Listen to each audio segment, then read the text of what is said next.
Welcome in everybody to Grind Time, powered by Full Time Fantasy in the FFWC. I am your host, Billy Muzio, and with me today, a special guest, Chris Raybon from Action Network. He's an analyst over there at Action Network, as well as Fantasy Labs. He was a top 5 most accurate ranker in 2019, 11th in 2020, and currently sits number 1 in the nation in the 2021 weekly contest. Congratulations on the success, Chris. I know you and I have been battling at this top spot for most of the season. It's nice to see us go back and forth in that. Excited to have you on today and talk rankings. How are you today? I'm good. Thanks for having me. Yeah, you've been having a great season, so keep doing your thing, man. Yeah, it's always good to get another analyst on, ranker, and just kind of butt the heads together.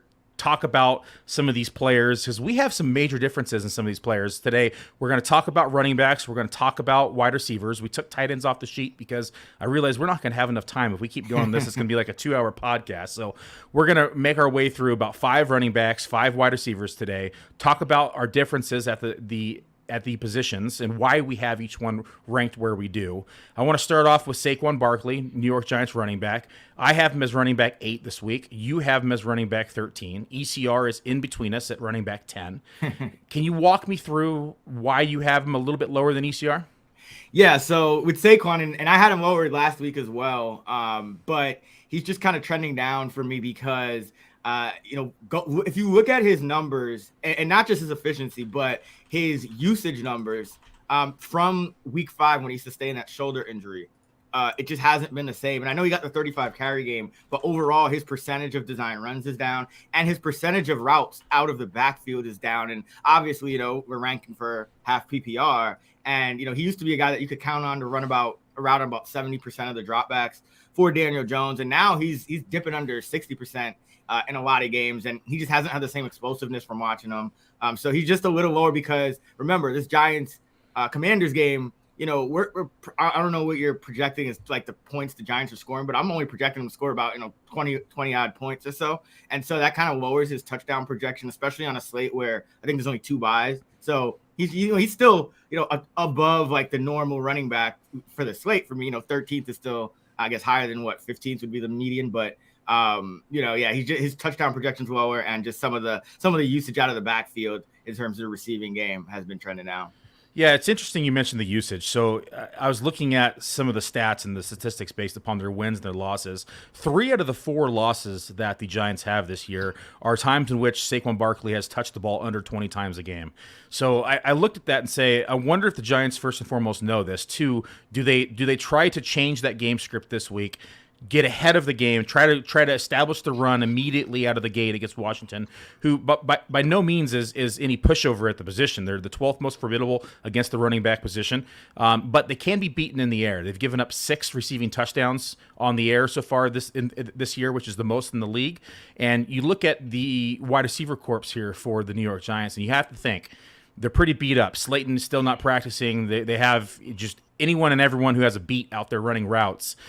Barkley has seen a 20% target share in week 12. That number, I think, could creep up maybe to 25% if we have no Slayton this week. What is your projection for his target share if there's no Slayton? If there's no Slayton, it obviously bumps up. But let me look at my sheet and give you exactly what I have for him. So right now I have him.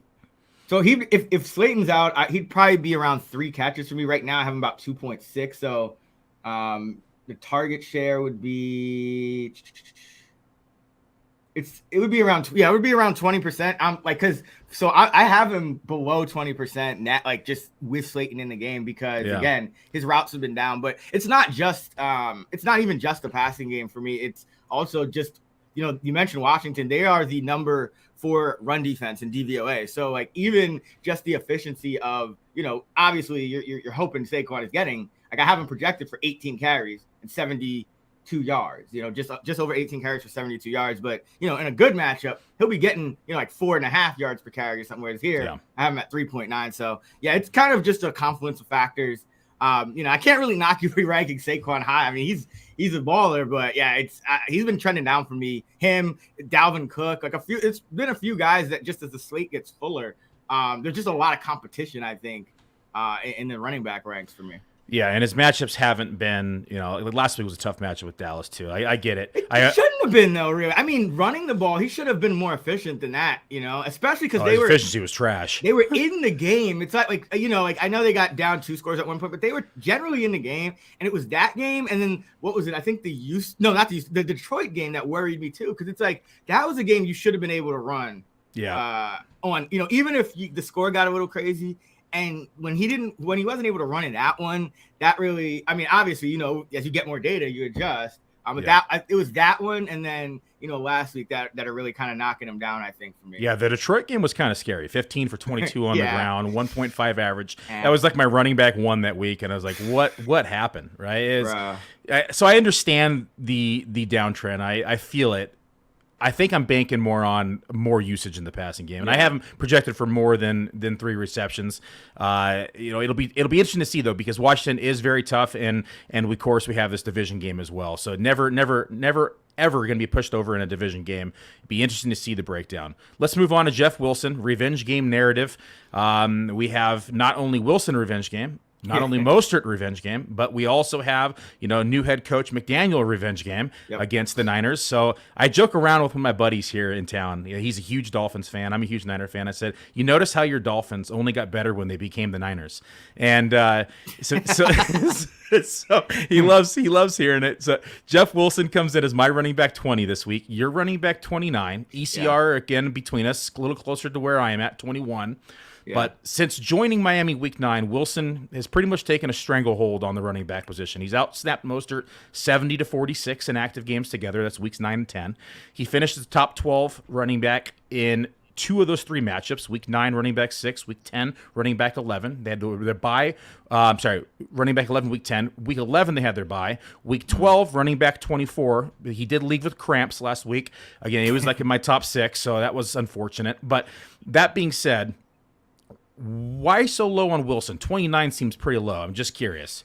So the way I'm doing this, just for everyone out there, I have I'm projecting every player, every stat, so I'm assigning for everybody, I'm projecting their percentage of designed runs and then their percentage of routes run out of the backfield. And then everything's kind of going off that. So with the thing about Wilson for me is it's uncertainty. So when there's uncertainty, he's not getting as high of a share as somebody. So he took a stranglehold in that second game. Like the first game, it was pretty split, right? It was like 50-50. Right. And then the second game, Wilson really took control. But then Mostert kind of popped up with an injury after that game. And then the last game, Wilson obviously left with an injury. Mostert didn't play at all. And so I'm just curious as to, I've learned this kind of the hard way, but, certain guys, Andy Reid, Kyle Shanahan, there's a few guys, I think McDaniel might be like this as well, where it's hard to gauge the running back usage from week to week. And so we only have, one true game of Wilson, out snapping Mostert. And that Mostert may have been banged up even in that game. Yeah. We don't know for sure. And so I'm just being a little, I still have Wilson leading the backfield, but I am being a little more cautious. I have him, getting about a 60-40 split. And then I'm also factoring in that the 49ers run defense, I have a lot of respect for them. So he's another guy, both of them actually this week, usually are going to be, over 4 yards a carry. This week, both of them are around 3.8 in my model. So that's kind of what's going on. And then I also have Miami being a little more pass heavy than usual because I factor in, okay, what is a team's normal game script been like? With Tua Tagovailoa, they're winning every game. Their point differential is, massive with him. But this game, they're 4-point underdogs, right? So there's just a little bit more variance as to the range of outcomes, which is just lowering him a little bit for me. Yeah, Niners are pretty tough against the run. The secondary can be beaten. It's the weakness of our team, in my opinion. Yeah, I love me some Tua and some Tyreek this week. A lot of people are kind of low on them. I'm I feel like worst case scenario, they'll just throw the ball. They'll have to throw the ball if it comes to it. So I'm actually, I'm a lot lower on the running backs, I think. Yeah, it's not on our sheet, but I actually have Tyreek as the wide receiver 1 this week. Oh, I got him too, but yeah, I'm with you. That'll be a fun, that'll probably determine some things this week in terms of where we both land. Because I think what is it, ECR 4 or 5? Yeah, we're gonna log in. We're both gonna be ranked 160th at receiver or something. Yeah, man. Well, it happens. At least Diggs didn't go crazy, so we're not losing too much yet. Yeah. I moved Diggs to like 5, I think it Yeah, was. I think yeah, I have whatever ECR. I think it was 4 or 5. Yeah. So, but he had a regular fight, one touchdown kind of game. So. All right, I feel you on Wilson. I definitely think that it could be game script dependent too, right? Like if they do get ahead and then they all of a sudden they start hammering the run, I think this is where we could see a little bit more Wilson, especially in the expected run to pass script. But I think it will take them getting a lead. That being said, the Niners are banged up enough to where I think it could happen. But the Niners always play tough, so it'll be interesting to see that.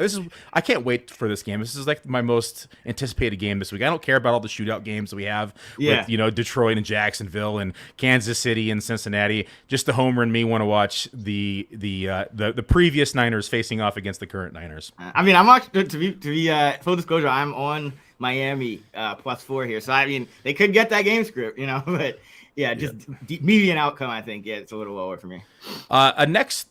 The next running back, we're both higher on than ECR and pretty significantly. So is Damon Pierce. So Damon Pierce, ECR is running back 19. You have him running back 10. I have him running back 13. So just for comparison, folks, when we're talking about a top 20 running back, 6 spots is a massive leap inside the top 20.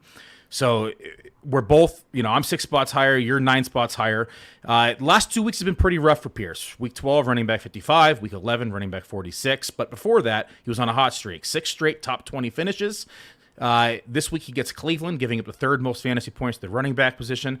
They've also given up the 2nd most yards per carry at 5.2, the 2nd most rushing touchdowns with 13. They're tied for 7th with the most receiving touchdowns against them with 3 for the running back position, and they've also given up the 8th most rushing yards in the league at 1,279. I love Pierce. Tell me why you love Pierce. He said it pretty well. This matchup is excellent. Cleveland's defensive tackles just get blown off the ball. Like plain and simple. And, this Houston offensive line is nothing special, but every team I've watched, like even the Bucks had a decent run. I think Rashad White was like 14 for 64 or something last week. Like even the Bucks could run on the Cleveland Browns. And, looking at, again, I look at the matchups week to week, and the Houston's always going to be an underdog. So like game script is not really changing much week to week. It's not like he's getting dinged for being a 7-point dog this week. Like Houston's always a dog of some, to some degree pretty much every week, but you're expecting negative game script. But what I look at the last 2 weeks, Miami, very good run defense, especially on early downs. If you look at their like early down rush success rate, I think they're top 5, so Miami's always a team that I'm kind of weary of running backs against. And then the week before they played Washington, and I mentioned, we're talking about Saquon. That's a top 5 run defense, across the board. And I think that was the game they suplexed him, right? Like, like this guy's just running into some tough matchups. So now, as you mentioned, the Cleveland Browns are pretty much the easiest matchup, aside from his own defense, which he's probably running through in practice all day. What a disadvantage, right? You don't even get to run against a real defense in practice. Hey, I'd rather that than getting suplexed by freaking dudes on the Commanders. Bring up Bama. Let's have Bama go on the practice field and play defense on the run and see if he does any better. All joking aside, I think it's a smash week for Damon Pierce. Yeah. I think he's it doesn't matter about the game script. I think they're going to hit the run early in this game. You look at his usage, like you said, the last 2 games, the running game usage was a little alarming, but it was nice to see an uptick in the passing game. I mean, he saw 6 targets last week, only saw 3 the week before, but he just wasn't really involved in that Washington game. But prior to that, 17 touches in week 10 on the ground, 27 carries on week 9, 15 carries week 8. I think the recipe for success with Damon Pierce has been his usage on the ground in this carries. I hope they attack it early, and I hope he gets ahead of the ball, and they give him the chance to keep running, because he has looked really good. Yeah, and one thing about, the passing game usage, and this is, again, why I really pay attention to, the route participation and things. Like, his passing game usage was maybe down a little bit, but from a route perspective, he ran a route on 68% of the dropbacks 2 weeks ago and 44% last week. His season average is 41%. So he's actually trending up in the passing game.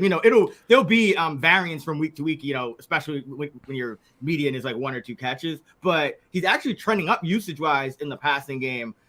So I think, I think he's fine. Like, I think he'll be fine. It was just two bad matchups for him. Someone else who says they're fine this week is Najee Harris, although it didn't appear he was going to be fine for this game. That being said, news today says Najee will play Week 13 versus Atlanta.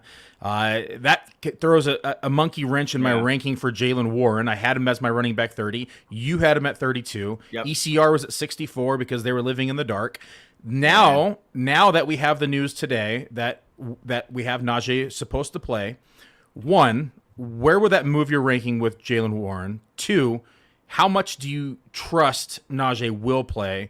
And three, what does this do to the backfield in terms of splits? So if Najee plays, I assume he will be listed as questionable on the final injury report still. So usually what I do in those situations is I project his normal usage, what I would without injury. And I usually take off about maybe 10-15%, depending on his injury designation, on the final injury report. So I would have it more like probably a 60-40-ish split, maybe, around for Najee, because he was trending up before he got hurt that one or two games. It was like, okay, we want to start giving him the ball more. They were running a little bit better. But then of course he gets hurt. And so, I'd kind of peg it at around 60-40. He'd be, I would think he would be like low end RB2 for me, like in that mid-20s range still.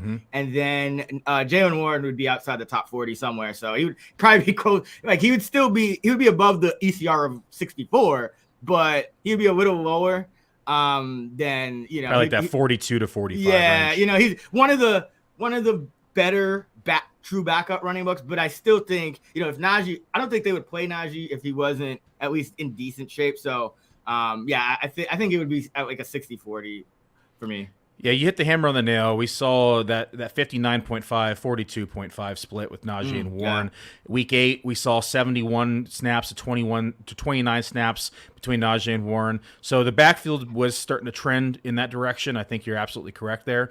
The interesting thing is the matchup. Atlanta gives up the 10th most fantasy points to running backs, 5th most rushing touchdowns in the league at 10, and the 7th most receiving touchdowns at 3. So quite frankly, it benefits both their skill sets because we saw Warren, who was taking on a lot more of that passing down role, and we saw Najee, of course, is one of the bigger bruisers in the NFL, who's going to get the goal line carries, plods his way in usually for a short yard one every week, that he's given the opportunity down the 1 or 2 yard line. So it definitely benefits both of them. That being said, I just don't trust either of them, especially, I was already minus versus ECR almost every single week on Najee, just because I wasn't, keen on the line. Didn't like this offense without Ben Roethlisberger and all the checkdowns he got last year. I think last week was the first week I actually had Najee plus ECR all year. It was usually like -3, -5 most spots. I'm not confident that he's going to be a full go this week. So I would be surprised if they gave him 60%. I would say I do think that we're going to see a pretty even split between him and Warren, but I would not be surprised if they put in Quicksand Snell into the rotation, right? And I don't know. I don't think they would play Snell. That's just my opinion, only because every week, again, I'm projecting these things, and it's like I try to project every running back that is going to be active. So Snell had essentially not gotten on the field until last Monday night. So it's like because they're both out. Yeah, and so I feel, and even that game, McFarland started over, like he played over Snell. Like Snell I think he got a touchdown. He played well, but I do think they kind of look at him as a special teamer as long as guys are healthy. Now, if you think one of these two are like injury risk in game, which Najee I think kind of is, then Snell could get some snaps. But I would doubt that Snell would get more than maybe 1 or 2 touches, just because that's kind of we've had 11 games of kind of data that suggest they're going to play him on special teams unless both of their top guys are hurt. The injury risk is the thing that's alarming to me. It's an oblique injury, right? Or abdominal, and any time that you take a hit, number 1, 2, you can pivot wrong and you can strain it. I'm not an injury specialist or a doctor by any means, but you just have to think he was supposed to be out this week, and then all of a sudden he's going to play. To me, it feels like he's forcing himself in and could could risk the factor of an injury. And maybe I'm just going off hunch rather than statistics here, but I feel like I just feel like he's not going to be able to give it a full go. If you feel like that, I think what I would do is raise up Warren then, because I think again, every week we've seen Snell, and both of those two are healthy, essentially get no snaps. And like running backs are like that, it's like even when you play well, like I remember Keontae Ingram played really well that one game where he was like the RB2, and then the next week he's like 0 snaps. It's like that's running backs are viewed just as replaceably as we view them. It's like okay, he's just operating within the offense. So I think Warren is completely off the injury report from what I saw, right? So that means like what happens is if a guy's listed on the final injury report, there is a statistical decrease in his usage compared to not being on the injury report. But so a guy like Warren, even though he's coming back from being hurt, I think if Najee did sustain an in-game injury, Warren would probably pick up, I would say 90% of or more, even all of it. Whereas I think I really don't like. There's a good chance Snell doesn't get a snap in this game if Najee doesn't get hurt. Fair enough. Let's talk about Kyren Williams. I have been on this kid for a while, and I know most people are like, "Oh God, now they're talking Jaylen Warren, talking Kyren Williams." What do we talk about some good players? But Kyren Williams has been sneakily taking over this backfield, and you look at where they cut ties with Darrell Henderson was last week, paved the way for Cam Akers and Kyren Williams to be the 1-2 punch, and we've seen Kyren Williams be the preferred passing down back. Start week 10. Week 10, he saw 8.1% of target share versus Akers 2.7. Week 11, he saw 7.4 versus Akers 0. Week 12, he saw 12.5 versus Akers 0. Now let's talk about snaps. Week 10, Kyren saw 26.7, Akers saw 16.7. Week 11, Kyren saw 54.7, Akers saw 39.1. And this is the kicker. Week 12, 70.4 for Kyren versus 29.6 for Akers. The trend has been up for not only the usage in the passing game, but also just snaps on the field. I know the offensive line is in shambles. This team is in shambles. That being said, the matchup is really good against Seattle. Wolford is in this week, and he's no Stafford, but Stafford hasn't been really Stafford himself this year either. But it's better than what we had last week with Perkins. And what is your projections for Kyren? I think, we both have him here. I'm 25, you're 26. So good. Yeah. We're on the same page here. 32 is ECR. So good. We both like him. So my for Kyren, you kind of hit on it. He's getting a bigger share of the carries now, because the way I break it down is I look at the routes and then I look at the carries. So routes 2 games ago, he was at 64% already. He was already being that main passing down back. Akers 19%, and that's Akers for the season averages 17% route participation. He's never really running a lot of routes. He's their early down grinder, if you will. 2 weeks ago, Kyren jumped up to 70% of the routes, so kind of similar usage. But the key was 2 weeks ago, Kyren got only 29% of the designed runs.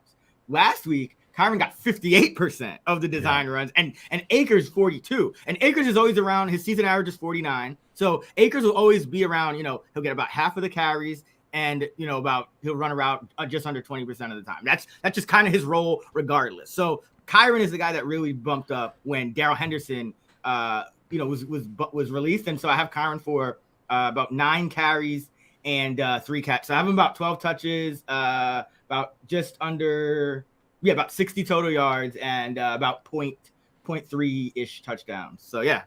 I'll take it. I'm in a couple leagues where I am desperate at running back, and he is in the starting spot this week. So, love me some Kyren Williams this week. Give me a running back that is your start of the week, and not necessarily someone who's going to smash, but somebody that you're higher on versus ECR.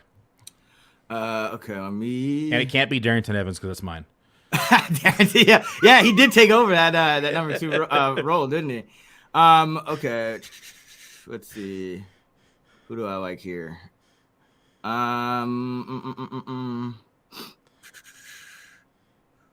What is Robinson's ECR this week? Is it? I'm 22. Is he? Sorry, I didn't look at for Brian Robinson. Yeah, he was. Let me pull it up real quick. So Brian Robinson.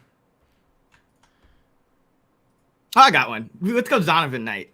Oh, okay. I like Knight too. Okay. Yeah, like I think Knight, regardless of what happens in that backfield, I think he's the guy that they want to lead the backfield right now. Because you look at, obviously James Robinson was inactive last week for the reason being so they could get Knight on the field. And now Carter is banged up as well. So, I think this Minnesota team, I think the Jets are going to continue. They ran 50% of the time. They called design runs 50% of the time with Mike White. So it was a lot closer to what they did with Zach Wilson versus the first 3 weeks with Flacco. They were calling design runs only about 29% of the time. So I think there's going to be a lot of usage to go around in this backfield. And it's just one of those things where, I guess you kind of call it like a hunch too, but I think Knight is going to be the guy regardless of what else happens in this backfield around him. I like Knight. I think ECR is at 33 already. Yeah, I'm at 27. Which is creeping up. I haven't finalized the ranking with him. I think I have him at 34 right now, but he's going to move up. There's a few players like Warren that's going to move down now. Yeah. We got to see the news pending with Antonio Gibson. There's a few things that we'll tweak that before we head into Sunday news. So I like the call with Knight. He looked good last week as well in the absence of Carter. Very good. Mine is Darrington Evans, and I did a post on Twitter yesterday. I'm too stupid to quit Darrington Evans. He is just, man, he has the ability to be good in this league. Last year, I was probably, me and my draft partner, Dave Hubbard, we owned probably 70% Darrington Evans. It was like the last couple rounds, every single time we locked it in. Right process, wrong results, right? He got hurt before the big dog got hurt. That being said, though, like I said, he has the talent. He has the speed. 4.41 40-yard dash, 95th percentile. Burst score in the 83rd percentile. He's also a very patient runner, shows patience while running and letting the play develop. He's got good hands and ability to take it to the house. Week 12 this is the only reason why he's now my running back 41 this week. He saw 31.6% snaps last week, 31% of the rushing share. Prior to that, we saw David Montgomery just kind of take a stranglehold of that backfield after Khalil Herbert got hurt. He was seeing 85+% of the snaps. So it's nice to see them mix in another running back. This week they get Green Bay, who's allowing the second most rushing yards in the season and giving up the fifth most to the running backs. They give up the fifth most in yards per carry at 5.0, and they're tied with eighth most against them with rushing touchdowns in the league. So, like Darrington Evans, what's your take on Evans this week?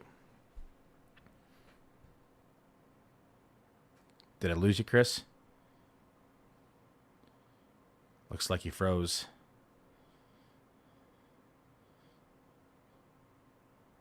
Give him a couple minutes to get back in here.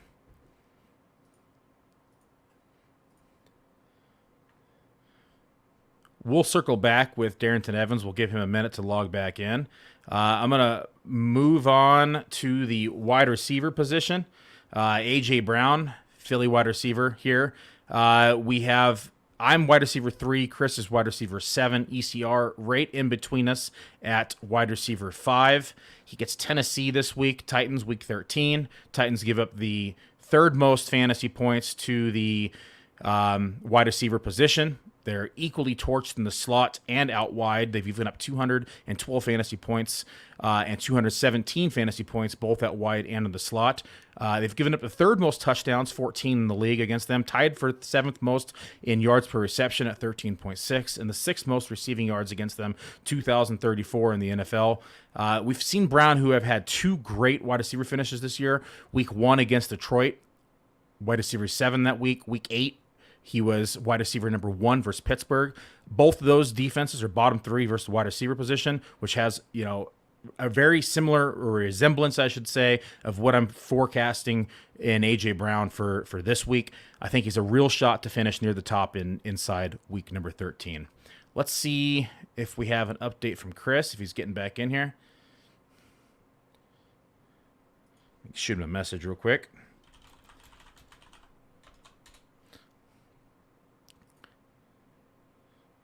Okay, I'll keep buying him time. Moving on to Terry McLaurin, Washington wide receiver. This week, I have him as wide receiver 19. Chris has him as wide receiver 27. ECR is 17, so we're both lower than ECR.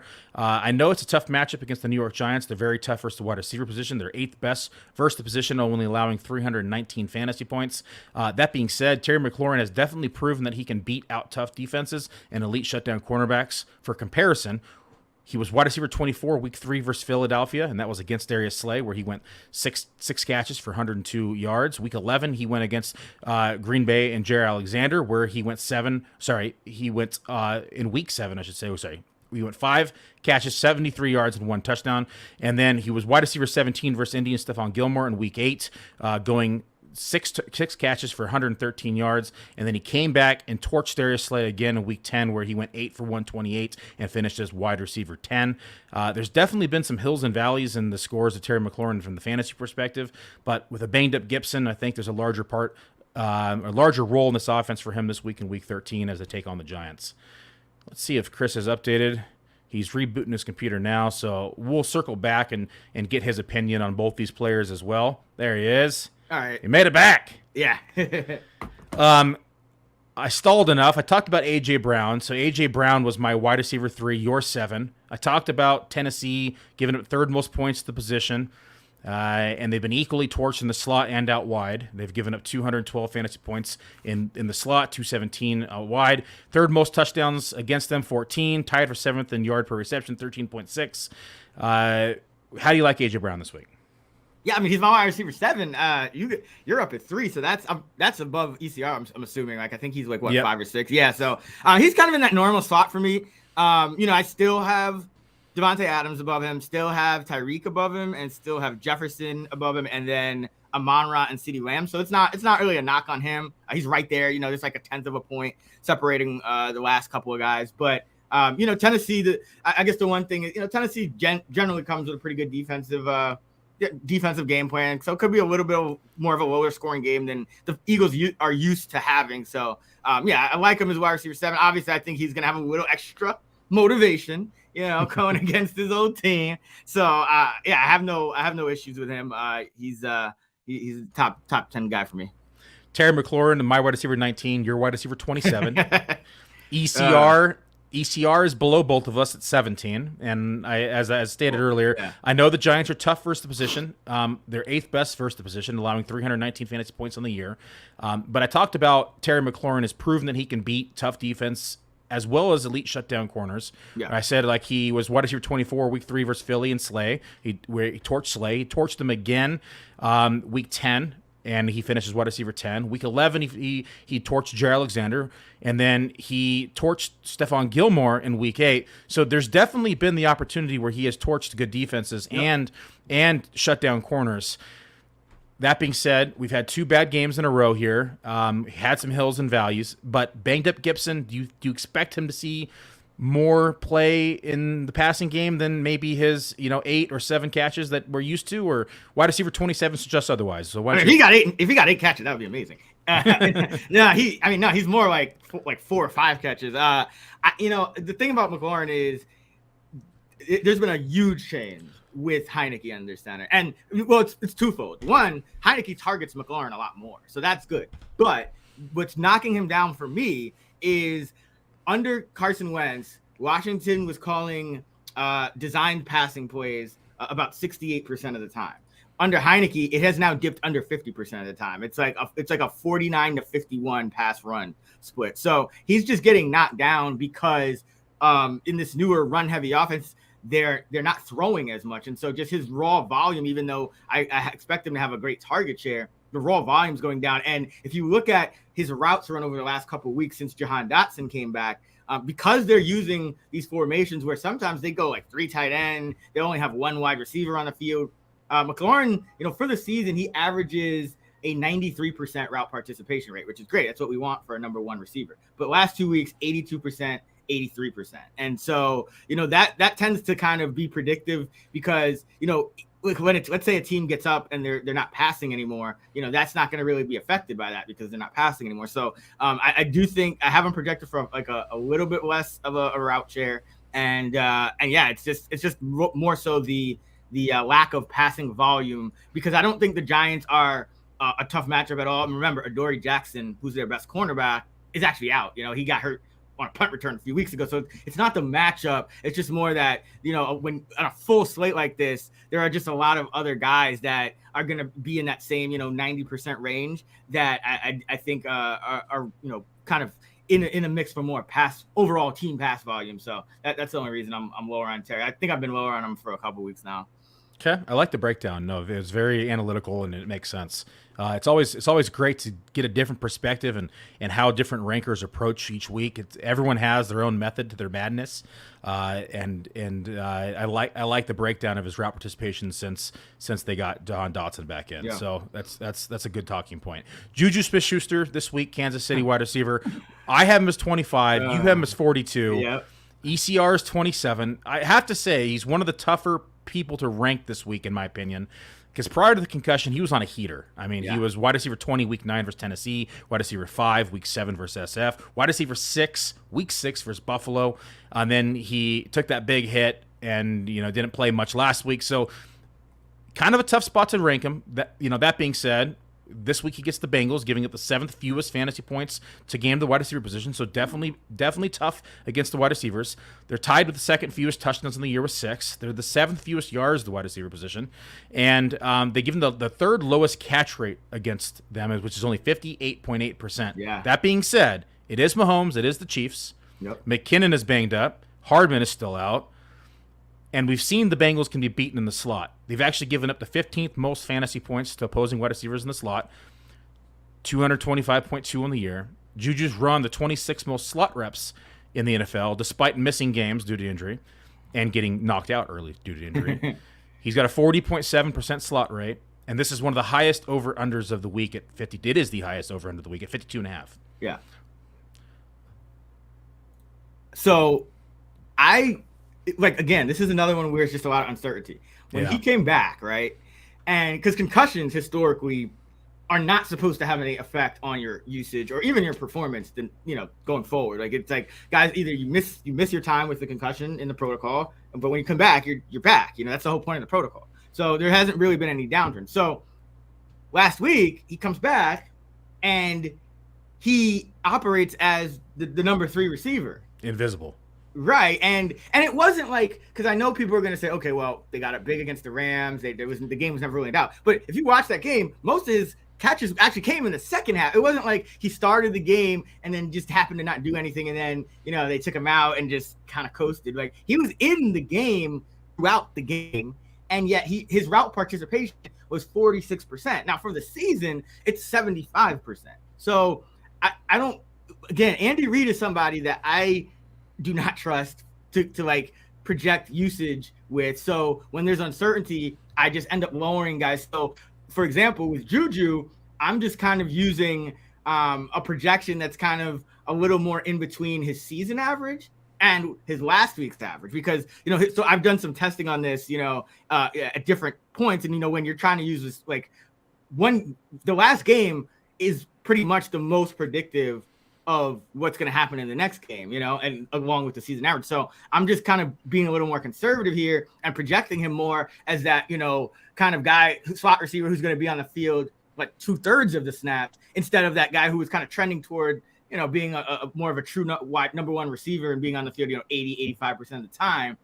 So that's kind of where the difference is coming in. And listen, if he gets back to that normal route participation this week, then I'll bump him up next week. But that's just kind of my process. It's like I'm going to be conservative with with the data that I have that's recent, unless there's something affecting it. Like if he got hurt last game, then it's like, okay, that's a different story. But the fact that he was supposedly healthy, but they've been giving Watson more snaps for like 3 games now. Like even when Tony. That game, Tony was healthy that game. Watson was the Tony trap. Yeah, and Sky Moore were healthy. And MVS was healthy. Watson was still up, above 70% route participation. So the last 3 weeks, they seem to have like fallen in love with him as well. So it's like he's a guy that I'm probably a lot higher on than consensus, because I have all those guys a lot more closely together in terms of just their usage, which is lowering Juju for me, into the 40s. Sounds like a difference of risk tolerance. I'm going YOLO on him. Yeah. I mean, no, I feel you. It's, again, for me, it's just, I've been burned. Like, this is a guy I went YOLO on. I think it was Tony a few weeks ago. And then, of course, he just like gets hurt. But, and generally with Andy Reid, it's really, because I have like, in my sheet, I have a grid, right, where I show every week, like from 1 to 13, and I have the route participations. And for the Chiefs, it just, it doesn't track, like it doesn't trend. It's just like up, down, up, down, up. So it's just, for me, it's like I'm always more conservative with a team like the Chiefs. It's kind of like the Bears wide receivers after Mooney. It's like, who the hell knows like what their what their snaps are going to be. Yeah, it's just an avoid situation. Yeah. Speaking of conservative, we're both a little bit more conservative this week on Amari Cooper. Okay. I'm wide receiver 14. You're wide receiver 18. ECR is wide receiver 11. So both lower than ECR. Houston allows the 6th fewest fantasy points per game to the wide receiver position. Houston is like not even sneaky good anymore. They're good in defense. I mean, at least in the air, not on the ground. But they've given up the fewest touchdowns on the year with 4. The 4th fewest to wide receivers outside that Cooper has run for 200. Sorry, 4th fewest to wide receivers out wide. They've given it the 4th fewest to wide receivers out wide, and he's ran 216 snaps out wide, and he's gotten 452 and 3 against that. So 452 yards, 3 touchdowns. They've given it the 12th fewest points to wide receivers in the slot. Cooper has ran 215 slot reps, so almost 50-50 split between slot and out wide for him. And almost the same thing for his yardage, 350 yards and 4 touchdowns here in the slot for him. My question is, does the addition of Watson, is it enough to overcome the tough matchup? So I guess 2-part question is what's your projection of Watson this week? Is he a top 12 quarterback, and is this enough to get Cooper into the top 12 as a wide receiver like ECR has him? So let's see. Watson is my QB 11, so he is inside the top 12. However, I do have a decent amount that production coming on the ground. So my passing projection for Watson is conservative. It's not much different from Jacoby Brissett's. It's about 230 yards. So to me, with Cooper, the reason I think I'm lower on him is this Houston team, you're still expecting a team like Cleveland, for example. That's, what are they, 4-7 now? 4-7, yeah. They've been, generally, the Browns have been in game scripts that have trended negative, right? So that increases your pass volume. Now they're 7-point favorites against the Texans, and that's a big reason why the Texans' defensive stats against wide receivers are good. It's because when you're beating a team by 2 scores, they're not passing as much. Yeah, you don't have to make those risks, because generally receiver passes are riskier. Also, Houston plays pretty much the most zone coverage in the league, and what happens is teams that play man coverage generally do that because they blitz a lot more. When you blitz a lot more, that means your running back or tight end or both have to stay in. It funnels more passes to receivers. When you play zone, that kind of opens up the target share to everybody. If the tight end sitting down, he gets a little 5-yarder here, running back gets a little dump off check down here. So it takes a little bit of the volume away from the wide receiver. So factoring all that stuff in, Amari's still a top 20 guy for me, but again, a little bit of uncertainty with Watson. Brissett had them at the number 8 ranked pass DVOA team. So they were already good. So I don't know how much Watson in his first game with little to no chemistry with Cooper, I don't know how he really takes them above that. Like, obviously the arm talent is better, but does Cleveland really need to throw the ball a ton? I don't think so. So that's just why he's a little bit lower for me than consensus. Obviously, you're still starting him almost everywhere. For me, wide receiver 18, but yeah, just a little bit lower than consensus. Yeah, I moved Watson down a couple spots. We were talking about almost 700 days since he last played football. Yep. I agree with you. I think it's gonna be closer to Brissett, but Brissett has been pretty good. Yeah. So it is a chemistry issue for me. It's also game script. I agree with that as well. And I think it's not a great week 1 for these two to kind of blend together. I think it's a much better game scenario for Chubb, right? And the running game, and I think that's the way they're probably going to lean, hence why I'm lower than ECR. This one is very interesting. Zay Jones, wide receiver 31 for me, wide receiver 19 for you. Oh, yeah. ECR is 34, so I'm higher, but you're significantly higher. And Jones has been sneaky good. Like, he's top. He's only had 2 top 20 finishes all year, but he's been wide receiver 30 week 10, wide receiver 33 week 9. He was 58 in week 8, 33 in week 7. So he has kind of that consistent wide receiver 30 feel to him, but he has finished as a top 20 in week 3 and week 12. He was wide receiver 5 in both those weeks. This week gets Detroit. We all know what Detroit does. They just get blown up in the passing game. So I'm assuming that's one of the main contributing factors why you like Zay Jones, is the matchup itself and maybe the over-under. Yeah, exactly. So this is Jacksonville this week. The over-under is, I think it's around 51 right now. It's pretty much a pick 'em. So that projects Jacksonville for, and obviously, you can kind of alter depending on your own projections, but just let's say the consensus projection for Jacksonville is about 25 to 26 points, which is about a touchdown higher than they will be most weeks. So that's already, bumping him up. He's got just a great matchup, more touchdown equity. But, don't look now, but Zay Jones is averaging over 5.5 receptions per game. And, touchdowns are going to be a lot more from week to week. They're going to be a lot more high variance, which is why, just when you have a team projected for more, that's going to up everybody in this situation. But Zay Jones's role really started to shift over these last maybe month or so of the season. So for the year, he'd always been, running a lot of routes. His route participation now for the year is 92%. But really, the first four or so games, he was in the mid 80s, and ever since, it's like 100, 97, 97, 98, 93.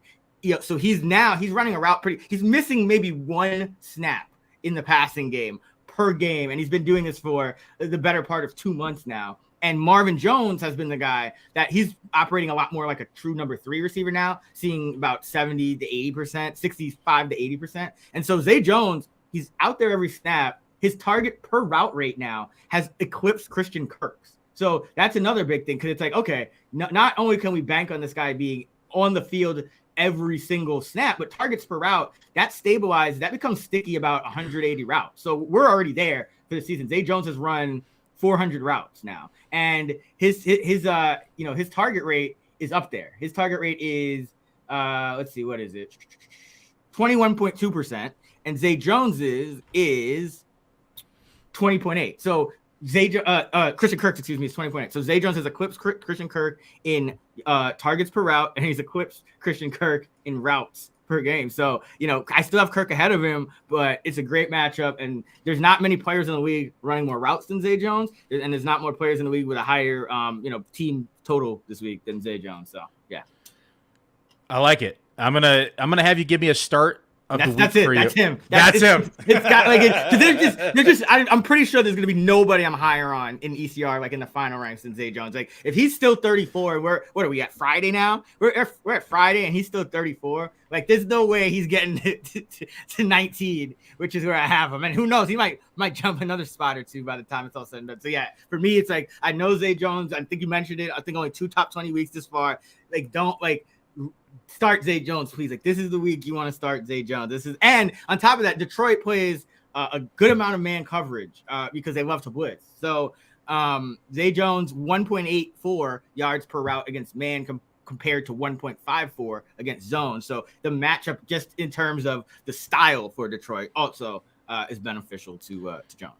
So keeping on the same slate, my start of the week was Christian Kirk, and now I'm starting to second guess it after everything you just said. Well, I have him wide receiver 11, so he's fine. Okay, great. He's fine. Yeah, no, 13, but I'm still up there. Yeah, he's fine. I'm at 10 this week. Okay. ECR is 15, so we're both higher than ECR. Yep.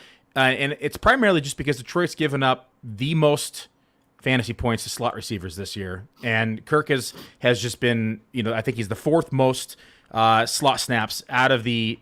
His 4th most slot snaps in the NFL this year, 323 in total, 51.2% rate out of the slot. This matchup is so juicy. We talked about the over/under already. We've already talked about what they've done against the year. They've given up 11 receiving touchdowns, the seventh worst in the NFL. They're giving up 13.6 yards per reception. That's also 7th worst. 3rd most receiving yards, 5th most receptions. And Kirk enters this game right now. Wide receiver 14 in fantasy points, wide receiver 12 in targets, wide receiver 15 in target rate, 27.4%, wide receiver 24 in routes run.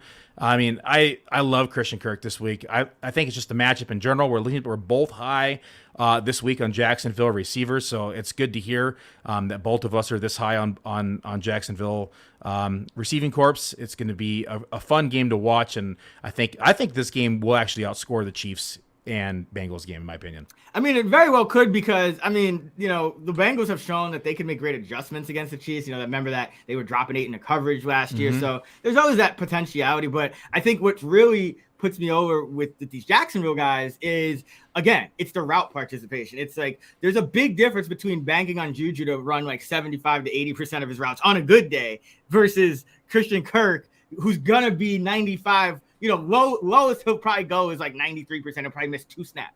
Same thing for Zay Jones. He'll probably miss 2 snaps tops. Whereas these other guys are like rotating in and out. So even if it's not as high scoring, just because these are the 2 guys that are in there every snap, and Detroit style of play is we're gonna blitz you, we're gonna force you to throw the ball outside. The volume should be there. So that's what you really have to bank on is volume. Week to week, there's always going to be variance. Random guys are going to score touchdowns like Kadero Hodge or whoever it is, but like the volume, being able to bank on a guy to get 4 or 5 catches, 6 catches a week. That's really where the key is. Well, let's run through. We have a few start sit questions, not a lot, but let's go ahead and run through a couple of them to get some people some answers from both of us while you're here. Florsaurus says, crazy to see 2 of the most accurate rankers in one place. That's right. Here we are. He needs to start 3 in full PPR. Swift, Jamal, ETN, Zay Jones. There you go. Feels like a crazy start for Zay. And this was before you talked about it. He put this out at the beginning of the pod at 101. So he wants to know if he should start Zay over any one of those running backs. Ooh, let me see. I think I might have him over Swift. Let's see. I'm looking at the numbers right now. So where is Swift for me? What's crazy? By the way, I don't know. I don't think I could ever do this again in the history of rankings. I perfectly nailed Swift and Williams last week. Like I had their exact. I couldn't do that again if I tried. So I'm due for some regression in terms of my rankings. So just keep that in mind with Swift. But let's see. Okay, yeah, Swift. I have 8.7. Yeah, when you're at the top, there's only one way to go. Right. I guess you could go diagonally. Yeah. Let me see. And then Zay. Yes, yeah. I'm starting Zay over DeAndre Swift there. So, okay, yeah, that's the guy. Because like Jamal, I know he's not great in PPR, but he's just getting enough usage that it kind of cancels out Swift. It's the goal line. He's been the goal line back. And it's just uncertainty. It's like, could Swift get 15 touches finally and go over 100 yards? He could, but there's nothing to suggest since he has returned. He's been off the injury report too. Nothing, even with being off the injury report, he's been getting 5 to 6 carries, and he'll get like maybe 10, 15 routes, and he'll get targeted a ton on those routes. But still, it's really gonna be tough for him to get more than double digit touches or hit double digit touches based on how he's been used. Yeah, last week at least it was a trend in the right direction. He did see 33% of the snaps, where like before he was seeing like 21, 16, and they had Justin Jackson mixed in for like 22 and 27. So it was nice to see Swift kind of in that more. I hate to call him the RB2 in this offense. Oh, he is. He's absolutely. That's what he is. Sometimes the RB3. Just retook the RB2 role back. But. Yeah, so he just regained that RB2 role. It is a shoot-up match. I probably lean Swift over Zay, but it's closer than people think. Oh, I have them way apart. Like it's not even close for me. I'm going Zay all day. But you know me. I'm super high on Zay. I'm like zonked out on Zay this week. So sorry we didn't help you there, Florosaurus. We're split on the decision making. It's left up to you as a tiebreaker. He's asked. So Alex here is asking for a quick rundown of rankings at tight ends. He's looking for a streamer. So let's just pull up maybe. So he's streaming a tight end. That's probably, we're talking about tight end, probably like 12 through 22, most likely. Njoku was ruled out today, so that opens the door for someone like Harrison Bryant if he's that desperate. But run through your rankings like maybe 12 through 22. Well, let's start because I'm at tight end 8 for Foster Moreau. So if he's I feel like he's not as high in. Let's see, where is he in consensus? Oh no, he is up. Okay, he's up to 8. Okay, so yeah, I got Moreau 8, Hurst 9, Everett 10, Knox was 11, Dulcich was 12, Taysom 13, Ty Conklin 14, Evan Ingram 15. So that and then Komet 16, Tunyon 17. Man, tight ends are always so interesting. Everyone's all over the place. It's disgusting. Gross. Yeah. So I'm at Everett at 9, but every time I move him up, he busts. So just keep that in mind. Foster Moreau, I'm at 10. Hayden Hurst, I'm at 11. Evan Ingram at 12. Cole Kmet, I'm at 13. Greg Dulcich, I'm at 14. Juwan Johnson, 15. Tyler Conklin, 16. Taysom Hill, 17. I don't like putting people back-to-back in my rankings on the same team. It's maybe just it's a weird quirk of mine, but otherwise I would have him there if it wasn't for that little. Yeah, I don't like Juwan Johnson continuing to score touchdowns when I have him ranked like outside the top 20. Like finally he didn't score one last week. He got it hit off his face mask. But like he's like always lower for me because again, his route touchdown dependent. Yeah, he's so touchdown dependent. So, but it's like I still have Taysom higher than him. Taysom's actually trending up usage wise, but he's also another guy that like it's like week to week you never know with him. But yeah, It's tough. I mean, I feel like I would hope Moreau is still available in a lot of leagues. So hopefully he could just get Moreau. I feel like we're both pretty high on him. Where do you have Logan Thomas this week? I mean, the matchup's pretty good, and Gibson's banged up. I feel like they're going to involve him a little bit more. I have him tight end 25. So Ooh, yeah, much lower than me. Yeah. What do you have him? I'm at 18. I've been in the top 20.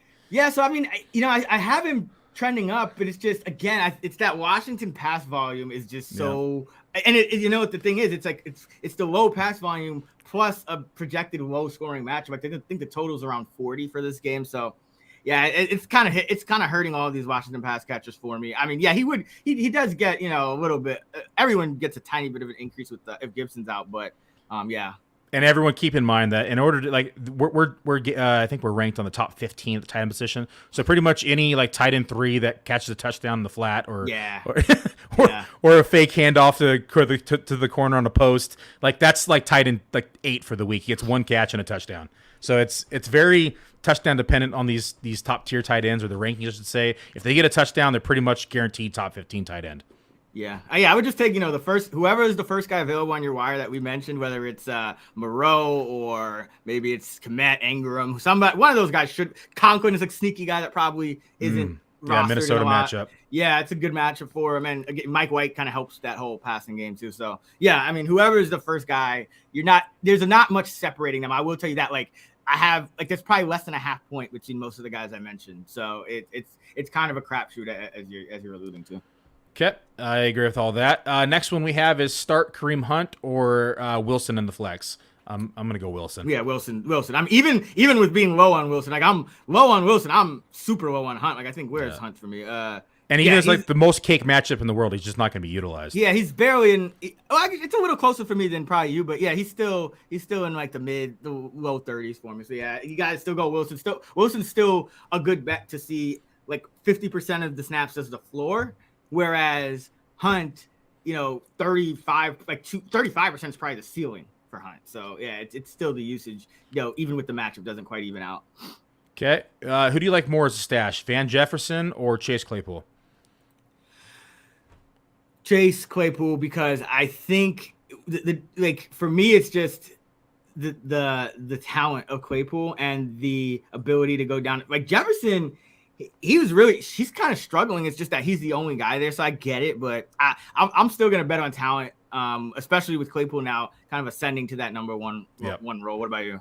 Yeah, I could go Claypool here. He's now the X receiver and number one option for what it's worth in the Bears offense, right? He's only had 200-yard passing game the entire season so far, and Fields is coming off that shoulder injury. His non-throwing arm, which is great, but they still are a run-first offense. Right. 200 yards might be look great compared to what we expect from Wolford and Perkins. And, you know what I mean? So it's it's not. And they have been trending up in terms of throwing the ball for Fields over the last. He's turning into more like a normal quarterback these last few weeks. And now that if he does play, he might run a tiny bit less too, just because. I get hit. So I would just take the gamble. It's going to be ugly either way, but I feel like Jefferson's you're kind of chasing because I think he scored touchdowns in 2 of the last 3 weeks. Whereas Claypool's probably actually trending up. Question from Jose is, where do you have Peoples-Jones this week? Should he play him over Pacheco? No, I'm going to say Pacheco, that he's going to be the number one running back. Yeah. With McKinnon banged up. Yeah. And the game script is not in favor of DPJ. They're going to run the ball a lot more. Yeah, and listen, DPJ, he's just more of kind of a wait and see guy where it's hey, he could be Watson's Will Fuller, but we haven't seen that yet. And even with he's been great in terms of his usage trending up. I have him projected to be on the field 95% of the time on passing plays, but he's still my wide receiver 41, and he's still Pacheco as that ascending to that number one back, as you said. He's a good bet for somewhere in the range of 14 to 19 touches, whereas Peoples-Jones still have him around just over 3 catches. So a huge difference in usage there. Okay, we have a couple more questions, and we'll call it a day. Great content, guys. Thanks for everything. PPR, Mike Williams now looking for a wide receiver to trust. I'm assuming he's asking if he should trust Chase or should he go Peoples-Jones or Claypool. Carter's not playing, but if Chase is in, you have to play him. Oh yeah, Chase. So even with kind of docking Chase, assuming he's playing, but he's not 100% yet, he's still my wide receiver 8, and that's like taking percentage off of his normal projection, and so it's not even close for me. Yeah, it's Chase. Yeah, 100%. I agree with you. Is this a DJ Shark revenge game? Ooh, didn't even think of that angle. Where do I gotta scroll down, so that's not good. He's wide receiver 55 for me. I have him. So again, and I'll give you my route projection because I think this could vary. I have him at 82%. He came back that first week. He was eased in. He only ran a route 19% of the time. But then last week he went up to 79%. So I assume that he's gonna kind of be in his normal, 80-ish% range. But I still have him at 55 because Khalif Raymond is still playing like over them. So it's like I think it's going to be those, Amon-Ra, Raymond, Chark are kind of the top three there, and Reynolds will be the fourth guy. But he's there's probably you can probably do better than Chark if you're in DFS. I think that's probably the time you want to play him. I'm at 52, so we're pretty close. Yeah, it's probably same thing. Let's do the last one. We'll call it a day. Thanks for the advice. Torn between Dulcich, Harrison Bryant, or Conklin. Dulcich for me. It's still got to be. Listen, man, I know how you feel because just watching Denver feels like the most helpless feeling watching their pass game. But to be fair, Dulcich is running a route over 80% of the time, which is very high for a tight end, and he got a touchdown overturn last week. So his underlying usage is still his projected numbers for the future are still a little bit better than what he's actually put on the field so far because of that. So I still have Dulcich higher. Conklin for comparison, he usually tops out around in the 70s in route participation, whereas Dulcich, his lowest ever has been like 81 or something like that. So there's just a difference in usage there to where I would still go Dulcich. I missed one, so actually I lied. One more start set. Okay. This is a trade question, actually, and then that's the last question of the day. Do I trade away Josh Jacobs and Christian Watson and Chris Olave for Austin Eckler and A.J. Brown? No. I want at this time of year, I want the depth, and that's not Jacobs might be better than Austin Eckler. They're neck and neck. So it's not like Austin Eckler is blowing him out. And then you talk about Watson, and obviously Watson is going to be projected lower than Brown, but Watson could outproduce Brown as I think he has over these last few weeks. So it's not enough to sway me. Yeah, it's not enough to sway me either. And as much as I was down on Jacobs going into the year, which is probably my biggest miss, the fact that he's putting up a 300-yard game, you can't trade that away right now. If that hot streak continues, he's going to beat you in playoffs at this point. And you have Christian Watson, who's on this flurry of touchdown streak that doesn't seem to be ending anytime soon. And as long as he keeps producing, I want him on my team. Yeah, and let me just say this to people. This is just more general advice, but this is not the time of year where you're trying to sell high on rookies. Because remember guys like Amon-Ra last year, quiet first 7-8 games, completely took this might not stop for a guy like Watson, just ride it out because this is the time of year where guys get acclimated. They've played they've been in the NFL for 2-3 months. They understand how to take care of their bodies more. They understand how to prepare week to week. So this is when you're going to keep seeing these rookies continue to flourish. So I would not be trying to sell high, even though it seems tempting based on their full season numbers. Garrett Wilson, he's my wide receiver 12 this week. These guys continue to just pound them in your lineups and don't try to give them away. And the kicker is I missed this part when I first read it. He's 10-2, so if it ain't broke, don't fix it. Just keep doing what you're doing. You're the number one seed. Keep your depth in case of an injury. You can just slide in, Watson. If he's not starting, you're 10-team league, so maybe you're not starting him. But you have Chris Olave too. I keep the depth. Keep the depth here. So I agree with Chris. Well, Chris, thank you very much for joining me on the show today. I really liked your insight. I love the analytical mind that you have and how you're approaching rankings and on a week-to-week basis. Why don't you tell everyone where to find you and what you're working on? Yeah, thanks for having me. You've been having a great season as well. People can find me at Chris Raybon on Twitter, Raybon. You can find me on the Fantasy Flex podcast. I do a few episodes a week where I'm breaking down all this kind of stuff with Kerner, who's also, I think, in the top 15 in accuracy. So you can find me there, and actionnetwork.com for my rankings, betting stuff if you're into that as well, and my prop projections, player projections, all that good stuff. So check me out. All right, everybody, that's the show. I'll be back tomorrow recapping the final injury reports and answering start-sit questions as we head into the Sunday slate and finalize my rankings. So we'll see you back here tomorrow night, Midnight Madness with Muzio. We'll see you then.